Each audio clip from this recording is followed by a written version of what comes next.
दूसरी बात यह है कि पाकिस्तान के पास हिंदुस्तान के लिए आम तौर पे बॉर्डर के अक्रॉस तो कोई मुद्दा है ही नहीं। कश्मीर के इशू को इंटरनेशनल प्लेटफॉर्म पे ज़िंदा रहने के लिए कुछ इस तरह की हरकतें वो समझता है कि अगर करता रहेगा तो J&K न्यूज़ में बना रहेगा। आपको मालूम है अभी हमारे प्राइम मिनिस्टर गए थे अमेरिका में, UNO में उनकी स्पीच हुई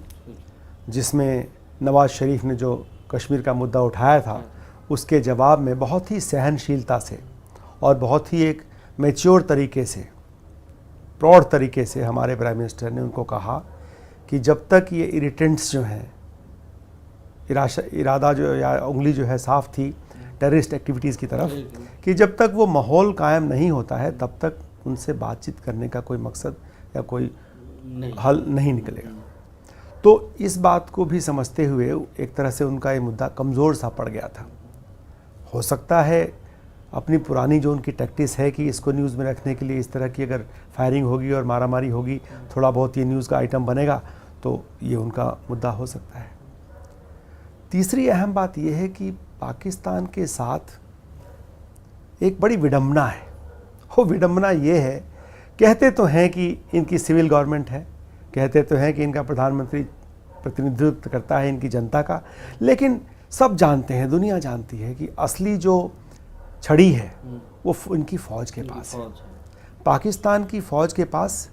सिर्फ पाकिस्तान को रूल करने की ही छड़ी नहीं है, जो वहाँ की इकॉनमी है।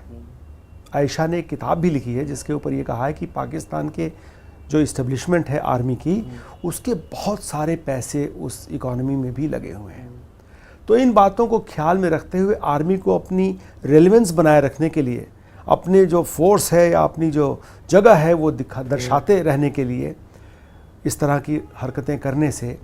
उनको मालूम है कि जो वहाँ की सिविल एडमिनिस्ट्रेशन है वो समझता रहेगा इस बात को कि देखिए अगर कोई इस तरह की चीज़ होगी तो हम भी अपनी यहाँ पे कोई काबिलियत रखते हैं, तो हमारा वजूद बना हुआ है। आपको मालूम है कि जब भी कोई ऐसी पीस वार्ता, शांति वार्ता पाकिस्तान हिंदुस्तान के बीच में लेकर के कोई बातचीत आगे बढ़ाने की पहल ही होती है तो उससे पहले ही कोई न कोई सीज़ फायर का उल्लंघन हो जाएगा या कोई टेररिस्ट एक्टिविटीज़ में बढ़ावा आ जाएगा, तो इस तरह की कार्रवाई चलती रहती है। सर, आप तो लगातार चूँकि सीमा पर रहे हैं और लगातार आपने सर्व किया है और आपका अच्छा खासा कैरियर है उन जो जगहों पर, तो क्या पहले की स्थिति जो थी, जो फायरिंग होती थी या पहले जो टेंशन था और अब जो हो रही है लगातार, इसमें क्या डिफरेंस है? राजेश, फ़र्क तो बहुत बड़ा है। पिछले 11 साल से सीज़ फायर जो लागू रहा है उसकी वजह से अगर आप बॉर्डर एरियाज़ में जाएंगे, अपनी तरफ भी उनकी तरफ भी अच्छी खासी डेवलपमेंट हुई है। पक्के मकान बने हैं और जो विलेजेस हैं जो बॉर्डर के बिल्कुल नज़दीक हैं, जो फायरिंग जोन में आते थे, उनमें बहुत अच्छी आपको तरक्की देखने को मिलेगी, अच्छे मकान और सड़कें और सब कुछ। तो वो बदलाव तो आया है। अब रहा सवाल ये इक्का दुक्का जो फायरिंग इस तरह से होती है और इस तरह से जो माहौल बिगड़ता है, माहौल भी मैं क्या कहूँगा बिगड़ता नहीं है। ये उस तरह से हुआ जैसे बारिश हुई, लोग गीले हुए, उसके बाद धूप निकलेगी फिर सूख जाएंगे। तो जब उनकी फायरिंग होती है तो एक बात का तो आप यकीन मानिए कि जब उनकी तरफ से फायरिंग है तो हिंदुस्तान की फ़ौज भी, चाहे वो BSF हो चाहे वो आर्मी है, सोल्जर जब बॉर्डर पे है और उसकी जब ज़िंदगी को ख़तरा है, चाहे जो हमारे लोग बॉर्डर विलेजेस में रहते हैं उनकी ज़िंदगी को जब ख़तरा है, तो फायरिंग का जवाब तो फायरिंग से होगा ही होगा और ये होता ही है। अब वो बात अलग है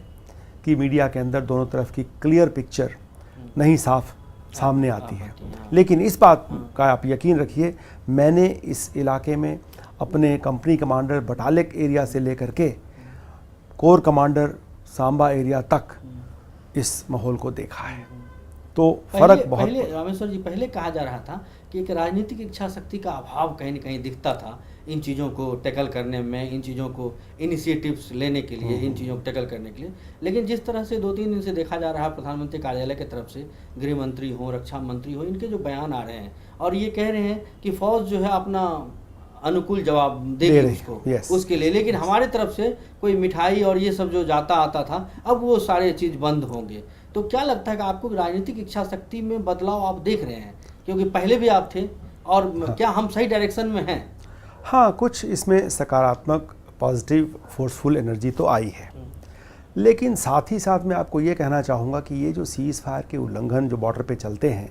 ये दोनों तरफ की फ़ौजों में और सिक्योरिटी फोर्सेस में एक तरह से लोकल मामला, टेक्टिकल मामला अगर आप लेके चलें तो ज़्यादा सही होगा। क्योंकि जो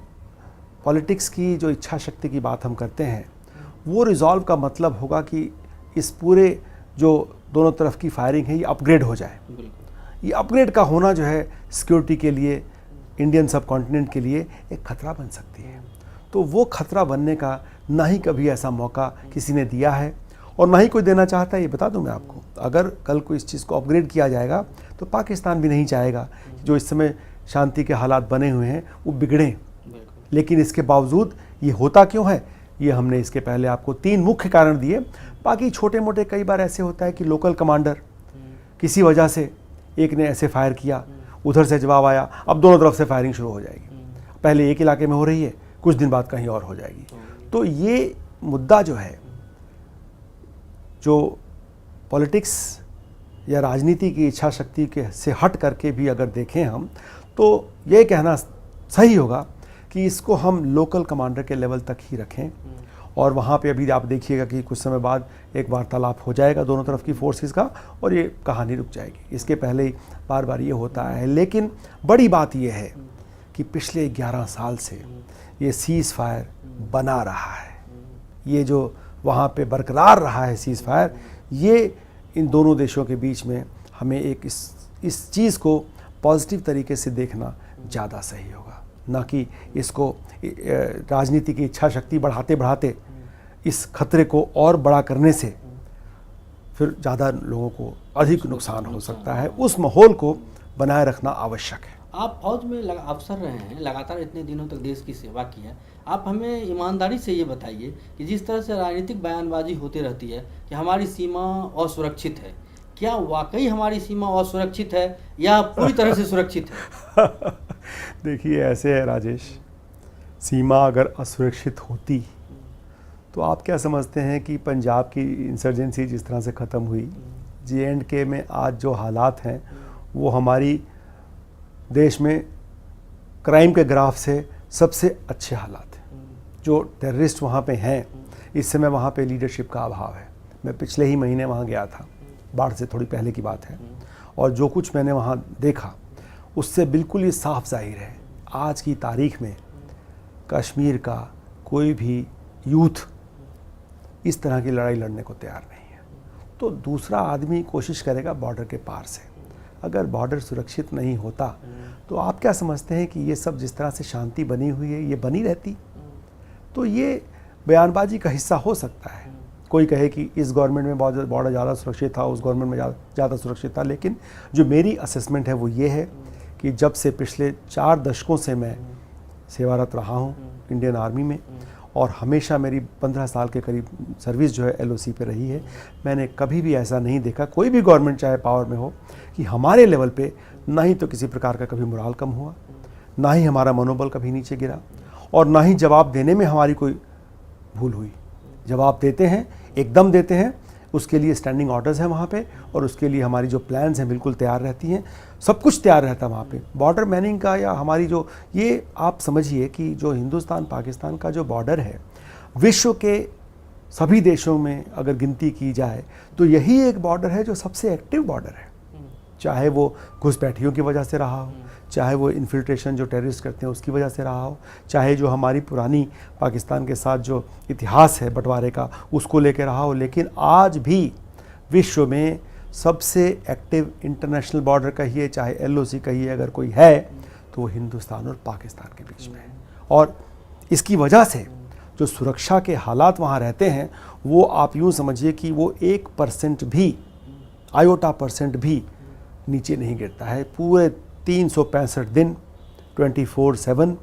जो निगरानी है बॉर्डर की वो इस प्रकार से की जाती है कि चूहा भी वहाँ से ना निकल सके, और उसकी वजह से ही J&K में जो हालात हैं, जो इन्फिल्ट्रेशन है, वो हमेशा काबू में रहे। सर हमें ये बताइए